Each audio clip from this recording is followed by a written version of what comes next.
Welcome to our channel. Today we are going to talk about the full history of India. We will understand how India began as an ancient civilization, how great kingdoms and empires rose, how foreign powers came, how India fought for freedom, and how it became a modern nation. This video is important because understanding history helps us understand how a nation was built, how people face challenges, and how the past continues to shape the present. It is not only educational, but it is also a great way to improve your English listening, vocabulary, and comprehension. So, listen carefully, learn something new, and practice your English at the same time. If you enjoy educational videos like this, don't forget to like this video, subscribe to the channel, and join us for more English learning and fascinating history lessons. India is not just a country. India is a civilization.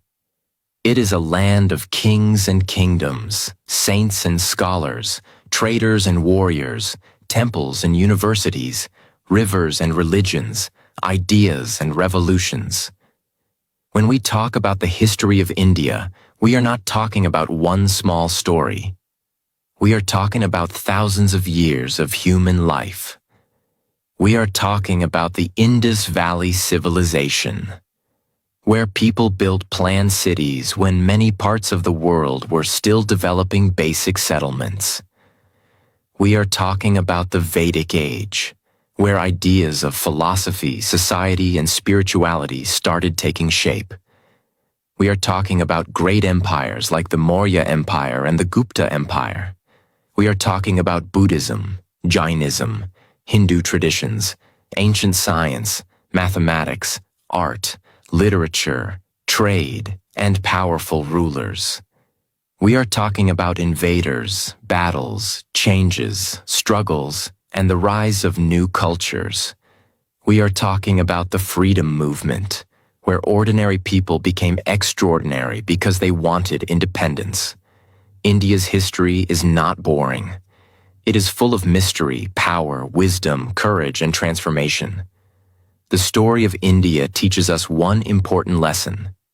A civilization can fall, rise, change, suffer, rebuild, and still continue. India changed many times, but India never disappeared.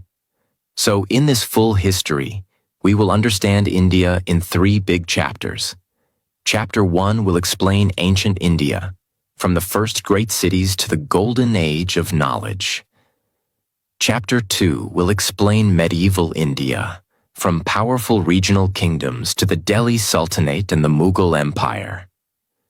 Chapter 3 will explain modern India, from European arrival to British rule, freedom struggle, independence, and the making of modern India.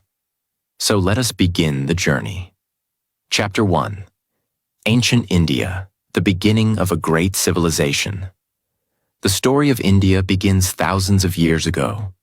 Long before modern roads, trains, phones, and cities, people were already living near rivers, forests, and fertile lands. The most important rivers in early Indian history were the Indus River and the Ganga River. Rivers were life. They gave water. They helped farming. They helped people travel. They helped cities grow.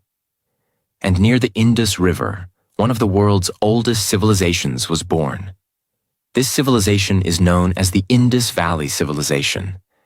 It existed around 2600 BCE to 1900 BCE, and it was one of the most advanced civilizations of the ancient world. The most famous cities of this civilization were Harappa and Mohenjo-Daro. When archaeologists discovered these cities, they found something amazing. These were not random villages. These were planned cities. The streets were straight. The houses were built with bricks. There were drainage systems. There were wells. There were storage buildings. There were public baths. This shows that the people of the Indus Valley were not simple or backward. They were organized, intelligent, and skilled. Imagine a city thousands of years ago with proper drains and planned streets. That is why the Indus Valley civilization is so important. People there were farmers, traders, builders, craftsmen, and artists. They grew crops like wheat and barley. They kept animals. They made pottery, jewelry, seals, and tools. They traded with other regions, including Mesopotamia, which is in the area of modern Iraq. This means ancient India was already connected with the world. But there is one mystery. The Indus people had a writing system, but historians have not fully understood it yet. Their script is still not completely decoded. So we do not know everything about their language, rulers, or beliefs. This makes the Indus Valley civilization one of the biggest mysteries of Indian history. Then, around 1900 BCE, this civilization slowly declined. Why did it decline? Historians believe there may have been many reasons. Climate change, river changes, floods, droughts, decline in trade, movement of people. No one reason explains everything perfectly. But the cities slowly became weaker, and people moved to different areas. After the Indus Valley civilization, Indian history entered another important period. This is called the Vedic Age. The Vedic Age is connected with the Vedas, which are some of the oldest religious and philosophical texts of India. The Vedas include the Rig Veda, Samaveda, Yajurveda, and Atharva Veda. This period is important because many ideas of ancient Indian society, religion, rituals, and philosophy started developing during this time. In the early Vedic period, people lived mostly in villages. Cattle were very important. Farming was important. Society was organized around families and tribes. Over time, people moved toward the Ganga plains and agriculture became stronger. Iron tools helped farming. Settlements became bigger. Small tribes slowly turned into kingdoms. This change was very important because India was moving from village life toward organized states and kingdoms. During this period, many social and religious ideas developed. The Sanskrit language became important. The idea of dharma started becoming meaningful. Rituals and sacrifices were common. But later, people also started asking deeper questions. Who am I? What is the purpose of life?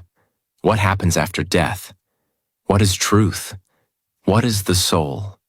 These deep questions gave birth to the Upanishads. The Upanishads focused more on knowledge, meditation, self-realization, and the deeper meaning of life. This shows something beautiful about ancient India. India was not only building cities and kingdoms. India was also building ideas. Then came another powerful stage in Indian history. Around the 6th century BCE, many large kingdoms and republics appeared in northern India. These were called the Mahajanapadas. There were 16 major Mahajanapadas. Some of the most famous were Magadha, Kosala, Vatsa, and Avanti. Among them, Magadha became the most powerful. Why was Magadha powerful? It had fertile land. It had iron resources. It had strong rulers. It had a good location for trade and control. This period was also important because two great spiritual movements began during this time: Buddhism and Jainism. Both challenged some existing social and religious practices and gave people new ways to think about life, suffering, nonviolence, discipline, and self-control. Jainism is connected with Mahavira. Mahavira taught nonviolence, truth, non-attachment, and self-discipline. Buddhism is connected with Gautama Buddha. Buddha was born as Siddhartha Gautama. He was a prince, but he saw suffering in the world. He saw old age, sickness, and death. He wanted to understand why humans suffer and how they could become free from suffering. After deep meditation, he attained enlightenment. He taught the Four Noble Truths and the Eightfold Path. His message was simple but powerful. Life has suffering. Suffering has a cause. Suffering can end. There is a path to end suffering. Buddhism spread across India and later to many parts of Asia. This shows that ancient India was not only a place of kings, it was also a place of teachers who changed the thinking of millions. Now let us move to one of the greatest empires of ancient India, the Maurya Empire. The Maurya Empire was founded by Chandragupta Maurya around 322 BCE.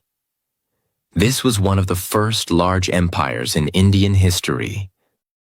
Chandragupta Maurya was a powerful ruler, and his rise is connected with Chanakya, also known as Kautilya. Chanakya was a brilliant teacher, strategist, and political thinker. He helped Chandragupta build a strong empire. The Maurya Empire had a powerful administration, army, taxation system, and network of officials. Its capital was Pataliputra, near modern Patna. Chandragupta created a strong foundation, but the most famous Mauryan ruler was Ashoka. Ashoka first expanded the empire through war, but one war changed his life forever: the Kalinga War. The Kalinga War was extremely violent. Many people died. Many families suffered. After seeing the destruction, Ashoka felt deep regret. This was one of the most emotional turning points in Indian history. Ashoka decided to move away from violent conquest and follow the path of Dhamma. He supported Buddhism and spread messages of peace, kindness, respect, and moral living. He sent messages through inscriptions on pillars and rocks. He also supported the spread of Buddhism outside India. Ashoka is remembered not only as a conqueror, but as a ruler who changed after seeing the pain of war. That is what makes him special. He showed that real greatness is not only in winning battles. Real greatness is also in changing your heart. After Ashoka, the Maurya Empire slowly became weak and eventually declined. But Indian history did not stop. Many regional kingdoms rose in different parts of India. In the northwest, foreign groups like the Indo-Greeks, Shakas, Parthians, and Kushans entered and ruled different areas. The Kushan ruler Kanishka became famous for supporting Buddhism and trade. During this time, India was connected with Central Asia, China, and the Roman world through trade routes. Indian goods like spices, textiles, and precious stones were valued in many places. India was becoming a major center of trade and culture. Then came the Gupta Empire, often called the Golden Age of ancient India. The Gupta Empire began around the 4th century CE. Important Gupta rulers included Chandragupta I, Samudragupta, and Chandragupta II.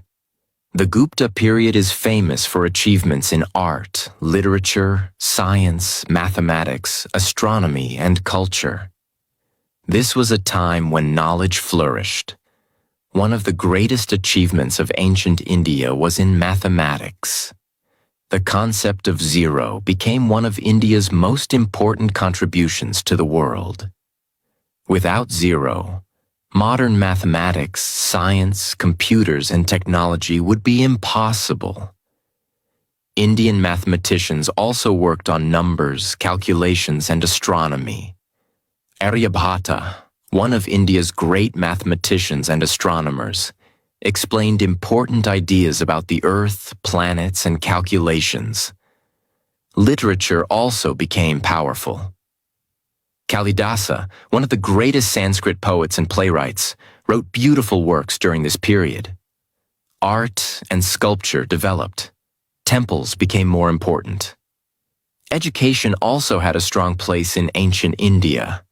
Universities like Nalanda later became famous centers of learning, attracting students from different regions. The Gupta age shows that power is not only about armies. A civilization becomes great when it produces knowledge, art, ideas, and wisdom. But like all empires, the Gupta Empire also declined. Attacks, internal weakness, and political changes reduced its power. After the Gupta period, India again became divided into many regional kingdoms. In northern India, Harsha became an important ruler in the 7th century CE. In southern India, powerful kingdoms like the Cholas, Cheras, and Pandyas developed over time. The south played a huge role in trade, temples, art, literature, and sea connections. The Cholas later became especially famous for their naval power, temple architecture, and influence in Southeast Asia. This is important to understand. India's history was never only about North India. South India, East India, West India, and Central India all had their own powerful stories. Different languages grew. Different styles of art developed. Different kingdoms rose. Different traditions continued. That is why India became so diverse. Ancient India was not one simple story. It was many stories together. It was the story of cities like Harappa and Mohenjo-daro. It was the story of the Vedas and Upanishads. It was the story of Buddha and Mahavira. It was the story of Chandragupta and Chanakya. It was the story of Ashoka and his change after war. It was the story of mathematics, zero, astronomy, Sanskrit literature, temples, trade, and learning. It was the story of a civilization that kept growing, changing, and creating. And the most powerful lesson from ancient India is this: a great civilization is not built only with weapons. It is built with knowledge. It is built with ideas. It is built with discipline. It is built with culture. It is built with questions. It is built with courage. Ancient India gave the world many things. It gave spiritual ideas. It gave philosophical thinking. It gave mathematics. It gave literature. It gave trade connections. It gave examples of powerful rulers and wise teachers. And this was only the beginning, because after ancient India, a new chapter would begin. New kingdoms would rise. New religions and cultures would interact. New invaders would come. New rulers would build new cities. India would enter the medieval period. And that story is full of power, conflict, art, architecture, courage, and change. Chapter 2. Medieval India, the Age of Kingdoms, Empires, Faith, Art, and Power. After the ancient period, India entered a new phase. This phase is called Medieval India. Medieval India was not a quiet time. It was a time of powerful kings, new religions, great battles, beautiful temples, strong forts, rich trade, amazing art, and changing culture. India was not ruled by one single power all the time. Different parts of India had different rulers. North India had its own kingdoms. South India had its own powerful dynasties. East and West India had their own stories. This is why Indian history is so rich. It is not one straight road. It is like a huge river with many branches. After the Gupta Empire declined, many regional kingdoms became powerful. In North India, rulers like Harsha tried to bring large areas under one rule. Harsha ruled in the 7th century, and he became one of the important kings after the Gupta period. But after Harsha, North India again became divided. Different kingdoms fought for power. One important group during this time was the Rajputs. The Rajputs were known for courage, warfare, honor, and strong kingdoms. They ruled many parts of Rajasthan, Gujarat, Madhya Pradesh, and North India. They built forts, palaces, and temples. Their stories are full of bravery, loyalty, and sacrifice. At the same time, South India was also becoming powerful. The Cholas became one of the greatest dynasties of South India. The Cholas were not only strong on land, they were also powerful at sea. They built a strong navy. They expanded their influence to Sri Lanka and parts of Southeast Asia. This shows that India was not only connected by land routes, India was also connected by sea trade. Indian traders traveled across the Indian Ocean. They traded spices, cloth, jewels, and other goods. Indian culture, religion, language, and art also influenced Southeast Asia. The Cholas are also famous for temple architecture. The Brihadiswara Temple at Thanjavur is one of the greatest examples of Chola architecture. It shows the power, skill, and devotion of that period. This is important to understand. Medieval India was not only about war. It was also about art, temples, trade, devotion, literature, and culture. While Indian kingdoms were rising and fighting, new powers were also entering from the northwest. For many centuries, different groups had entered India from Central Asia and beyond. Some came as traders. Some came as invaders. Some came as rulers. One of the most important changes happened when Turkish and Afghan rulers started establishing power in North India. Before this, India had faced many attacks from the northwest. One famous name was Mahmud of Ghazni. He attacked parts of India many times in the 11th century. His attacks were mostly for wealth and political power. Later, Muhammad Ghori came in the 12th century. His victory in the Second Battle of Tarain in 1192 became very important. After that, the foundation for Turkish rule in North India became stronger. This led to the beginning of the Delhi Sultanate. The Delhi Sultanate was a major period in medieval Indian history. It began in the early 13th century and continued until the rise of the Mughals in the 16th century. The Delhi Sultanate was ruled by different dynasties. These included the Mamluk dynasty, the Khilji dynasty, the Tughlaq dynasty, the Sayyid dynasty, and the Lodi dynasty. The capital was Delhi, and Delhi became one of the most important political centers of India. The early rulers of the Delhi Sultanate had to face many problems. They had to control large areas. They had to stop rebellions. They had to protect India from Mongol attacks. They had to collect taxes. They had to manage different people, languages, religions, and regions.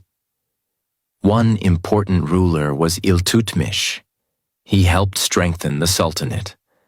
Another powerful ruler was Razia Sultan. She is remembered because she became one of the few women rulers of Delhi. Her rule was short, but her story is important because it shows that power and leadership were not only male stories. Then came Alauddin Khilji. He was one of the strongest rulers of the Delhi Sultanate. He expanded his empire. He controlled markets. He made economic reforms. He strengthened the army. He also defended North India from Mongol attacks. His period was full of power and ambition. After the Khiljis, the Tughlaqs came.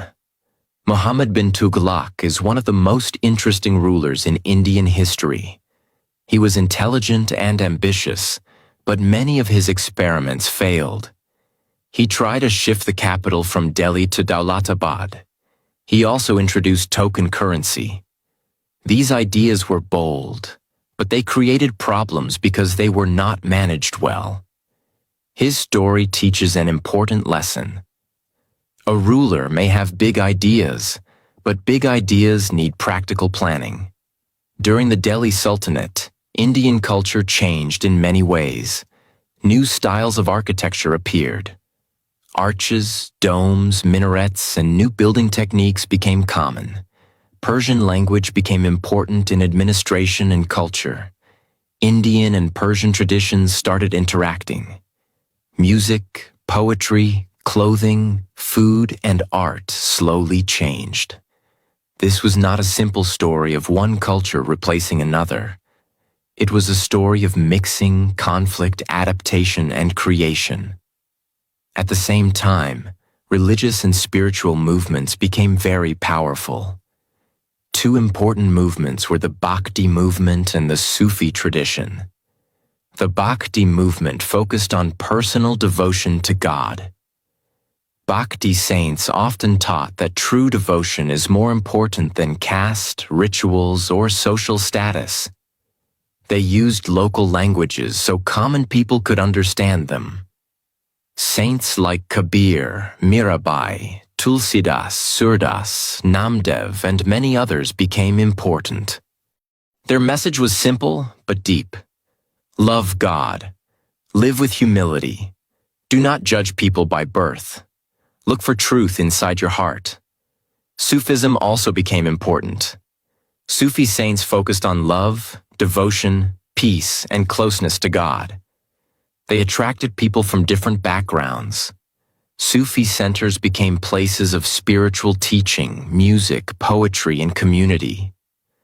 The Bhakti and Sufi movements made Indian society more emotional, poetic, and spiritual. They gave ordinary people a direct connection to faith. They also helped different communities understand each other better. While the Delhi Sultanate was ruling North India, South India had its own powerful empire. This was the Vijayanagara Empire. The Vijayanagara Empire rose in the 14th century in South India. Its capital was Vijayanagara, near modern Hampi. This empire became a great center of power, trade, art, and architecture. Foreign travelers who visited Vijayanagara wrote about its wealth, markets, temples, and large population. The empire protected South Indian culture and supported temples, music, literature, and trade. The ruins of Hampi still show the greatness of this empire. Large temples, stone chariots, markets, and royal structures tell us that this was once a magnificent city. At the same time, the Bahmani Sultanate and later the Deccan Sultanates became powerful in the Deccan region. The Deccan became a zone where North and South Indian politics met. There were battles, alliances, cultural exchanges, and artistic developments. This period shows that India was never completely separated into simple categories. Regions interacted with each other constantly. Then, in the 16th century, a new power entered Indian history. The Mughals. The Mughal Empire began with Babur. Babur came from Central Asia. In 1526, he defeated Ibrahim Lodi in the First Battle of Panipat. This battle marked the beginning of Mughal rule in India. Babur was a skilled warrior and writer, but his rule in India was short. After him came Humayun. Humayun faced many difficulties and even lost his kingdom for some time. But he returned before his death. The real expansion and strengthening of the Mughal Empire happened under Akbar. Akbar was one of the greatest rulers in Indian history. He became king at a young age, but he grew into a powerful and wise ruler. He expanded the empire. He built a strong administration. He respected different communities. He worked with Rajput rulers. He reduced some religious tensions. He encouraged discussion between people of different faiths. Akbar understood something very important. India is diverse. If you want to rule India, you must understand its diversity. You cannot rule only with the sword. You also need wisdom, cooperation, and respect. Akbar's rule became famous for stability, administration, and cultural growth. After Akbar came Jahangir. Jahangir loved art, nature, and painting. During his time, Mughal painting became very beautiful. Then came Shah Jahan. Shah Jahan is famous for architecture. The greatest symbol of his rule is the Taj Mahal. The Taj Mahal was built in memory of his wife, Mumtaz Mahal. It is one of the most beautiful buildings in the world. But Shah Jahan's period was not only about beauty, it was also about royal power, wealth, and empire. After Shah Jahan came Aurangzeb. Aurangzeb ruled for a long time. He expanded the Mughal Empire to its greatest size, but his rule also created many conflicts. There were wars in the Deccan. There were tensions with Rajputs, Marathas, Sikhs, and other groups. His long military campaigns used a lot of resources. After Aurangzeb died in 1707, the Mughal Empire slowly became weak. The empire was too large to control easily. Regional powers started rising. The Marathas became very powerful. The Marathas were led first by Shivaji Maharaj, one of the most respected leaders in Indian history. Shivaji built a strong kingdom in western India. He used smart military tactics. He built forts. He challenged powerful rulers. He became a symbol of courage, self-rule, and leadership. After Shivaji, the Maratha power grew and spread across large parts of India. In Punjab, the Sikhs also became powerful. Guru Nanak founded Sikhism in the 15th century, teaching devotion, equality, honest living, and service. Later, Sikh gurus guided the community through spiritual and political challenges. Guru Gobind Singh created the Khalsa in 1699, giving the Sikh community a strong identity and spirit of courage. In the 18th and early 19th centuries, Maharaja Ranjit Singh built a powerful Sikh empire in Punjab.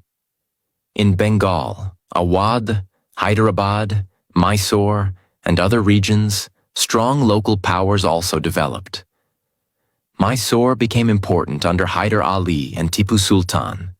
Tipu Sultan fought against the British and tried to strengthen his kingdom.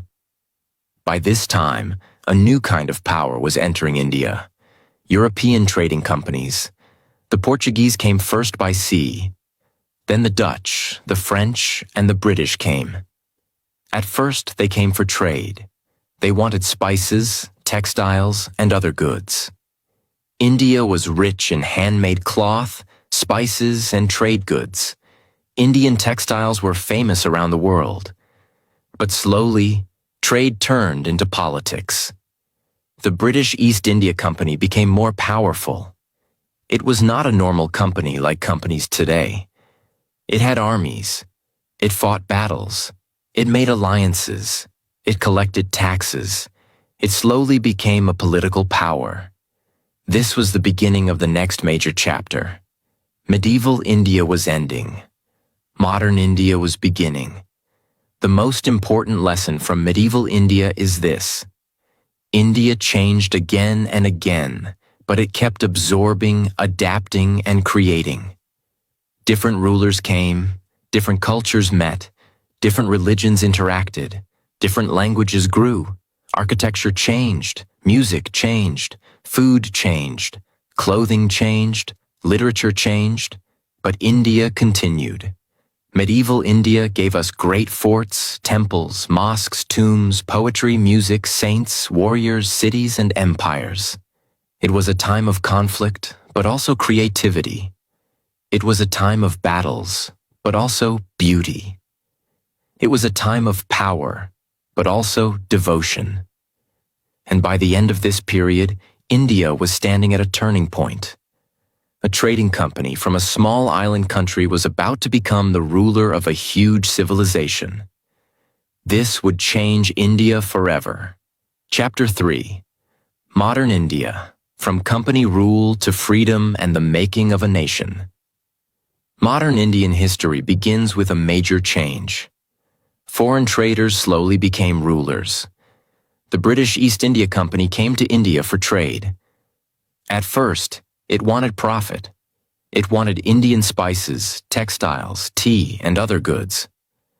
But over time, the company realized that political power could make trade easier and more profitable. The turning point came in 1757.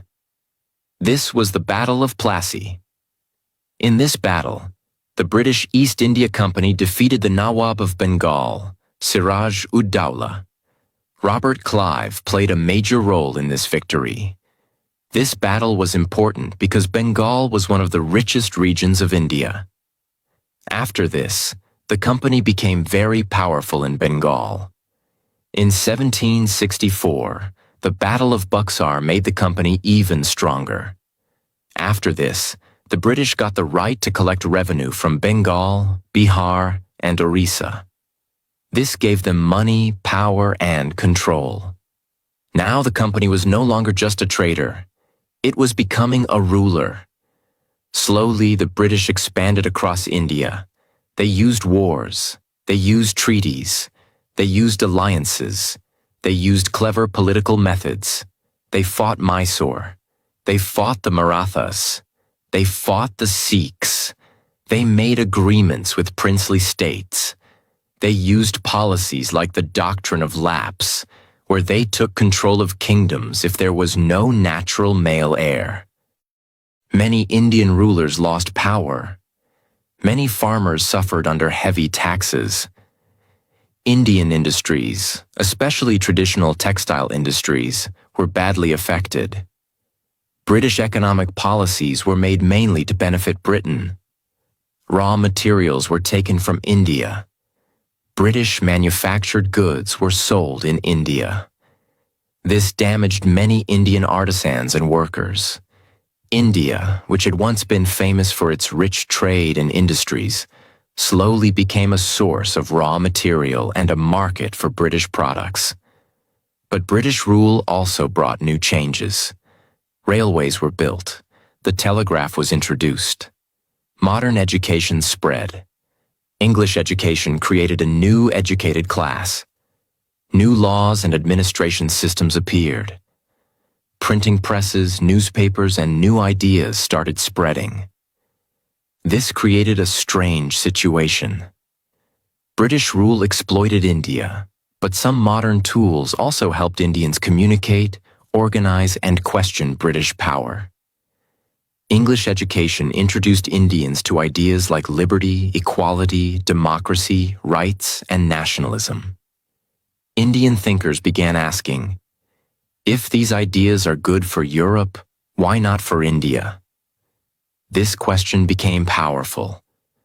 But before the national movement grew, India saw a huge revolt.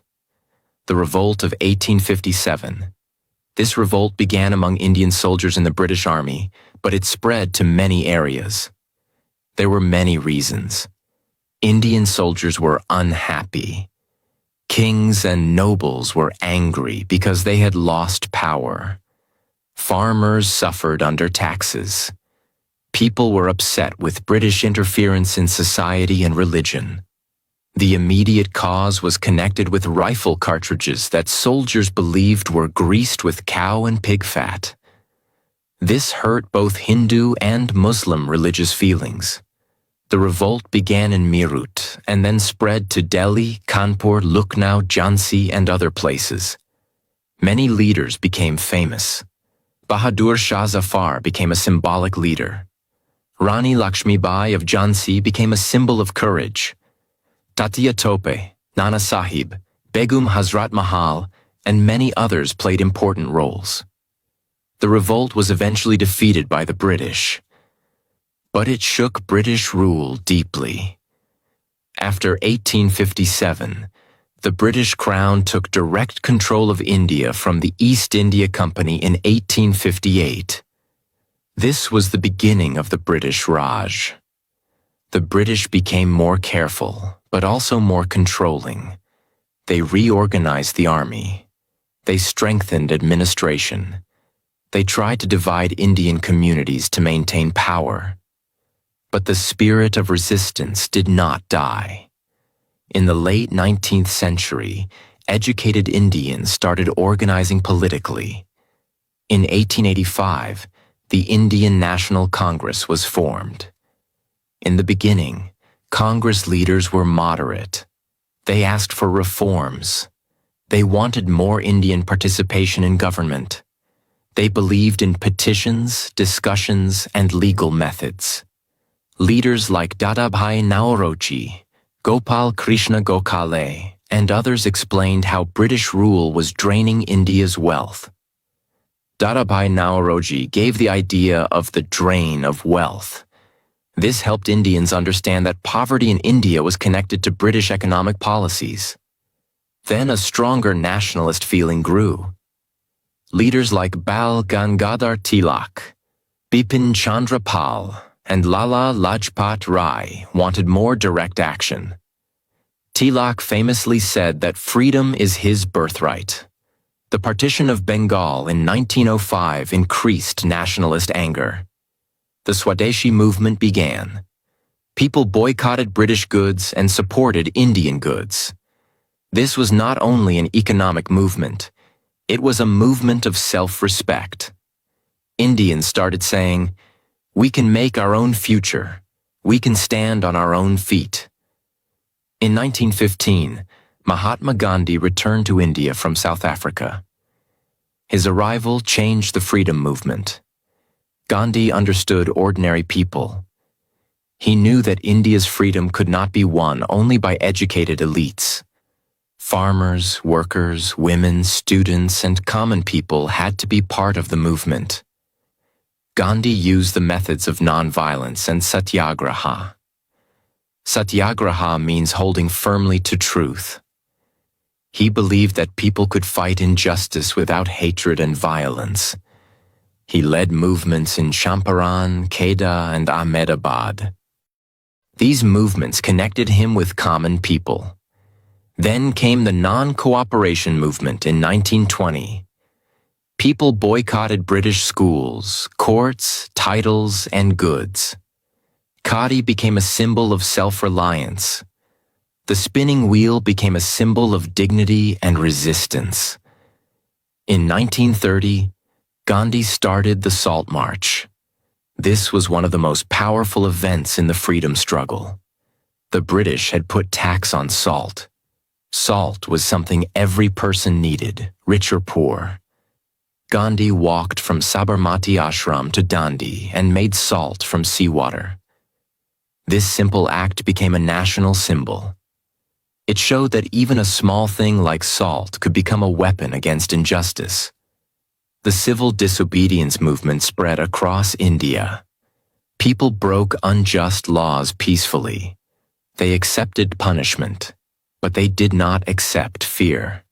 The freedom movement also had many other streams. Subhas Chandra Bose believed in a more direct and military struggle against the British. He formed the Indian National Army with the help of Indians abroad. His slogan, "Give me blood, and I will give you freedom," inspired many people. Revolutionaries like Bhagat Singh, Chandrasekhar Azad, Rajguru, Sukhdev, and many others also became symbols of courage. Bhagat Singh was not only brave, he was also a thinker. He wanted freedom from British rule, but he also wanted a just society. Women also played an important role in the freedom movement.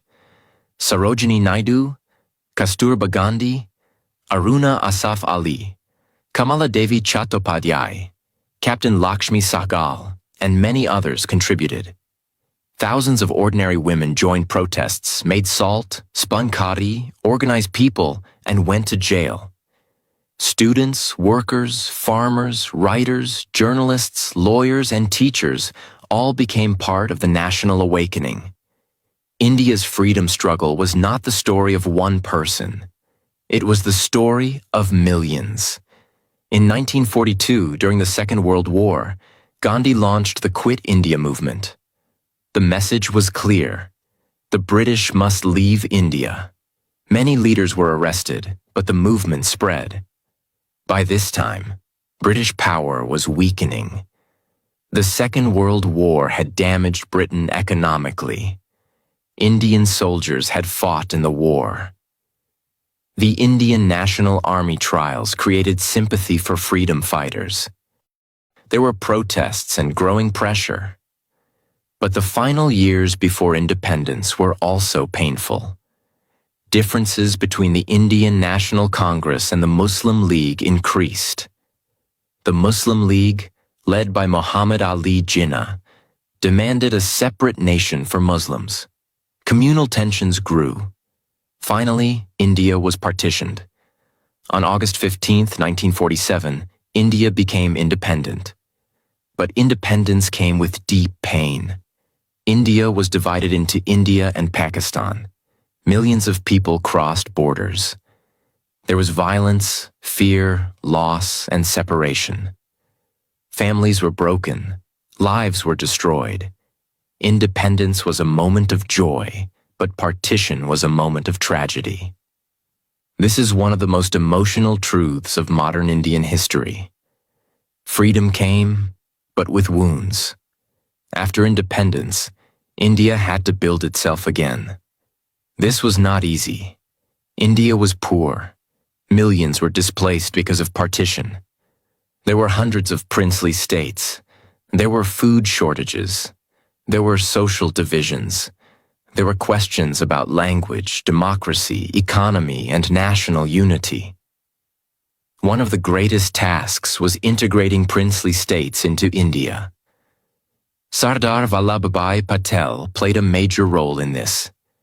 He is remembered as the Iron Man of India. With diplomacy, firmness, and leadership, most princely states joined India. Then India created its constitution. The Constitution of India was adopted on 26 November 1949 and came into effect on 26 January 1950. India became a republic. Dr. B.R. Ambedkar played a major role as chairman of the drafting committee. The Constitution gave India a democratic system. It gave citizens rights. It promised justice, liberty, equality, and fraternity. It gave India a framework to govern a huge and diverse nation. This was a historic achievement. A country with many languages, religions, cultures, castes, regions, and traditions chose democracy. India did not choose dictatorship. India chose elections. India chose debate. India chose a constitution. India chose the difficult but powerful path of democracy. After independence, India worked on nation building. It built institutions. It built dams. It built universities. It built scientific research centers. It improved agriculture. It developed industries. It tried to reduce poverty. There were many challenges: wars, food shortages, economic difficulties, political conflicts, social inequalities. But India continued moving forward. The Green Revolution helped India increase food production. India's scientists built strong institutions in space, nuclear research, medicine, technology, and engineering. India's democracy faced difficult moments, but it continued. Over time, India's economy also changed. In 1991, India introduced major economic reforms. The economy opened more to the world. Private businesses grew. Technology and services expanded. Indian cities changed. A new middle class grew. India became known for information technology, startups, space science, cinema, medicine, education, and global talent. But modern India is still a country of contrasts. It has great achievements, but also many challenges. It has rich cities and poor villages. It has technology and tradition. It has modern dreams and old social problems. It has unity, but also diversity that must be respected carefully. It has progress, but also the responsibility to make progress fair for everyone. This is the real story of India. India is not perfect. No civilization is perfect. But India is powerful because it continues. It continues after invasions. It continues after empires fall. It continues after colonization. It continues after partition. It continues after poverty, wars, and challenges. India's history is a story of survival and renewal. From the Indus Valley cities to the Vedas, from Buddha and Mahavira to Ashoka, from Gupta knowledge to Chola temples, from Rajput forts to Delhi Sultanate architecture, from Bhakti saints to Sufi wisdom, from Mughal art to Maratha courage, from British rule to freedom struggle, from partition pain to the Constitution, from a newly independent country to a growing modern nation. India's journey is long, emotional, and inspiring. The biggest lesson from Indian history is this: India has always changed, but India has always continued. It has accepted new ideas. It has fought challenges. It has created knowledge. It has suffered deeply. It has risen again. It has given the world mathematics, spirituality, philosophy, literature, art, yoga, democratic energy, and countless examples of courage. Indian history is not just about kings and wars. It is about people. Farmers who worked the land, teachers who shared knowledge, saints who spread wisdom, workers who built cities, artists who created beauty, women who showed courage, freedom fighters who sacrificed everything, ordinary people who kept the civilization alive. That is why the history of India is not boring. It is the story of a civilization that refused to disappear. It is the story of a nation that fell many times but rose again. It is the story of a people who carried memory, culture, hope, and courage across thousands of years. And the story is still continuing.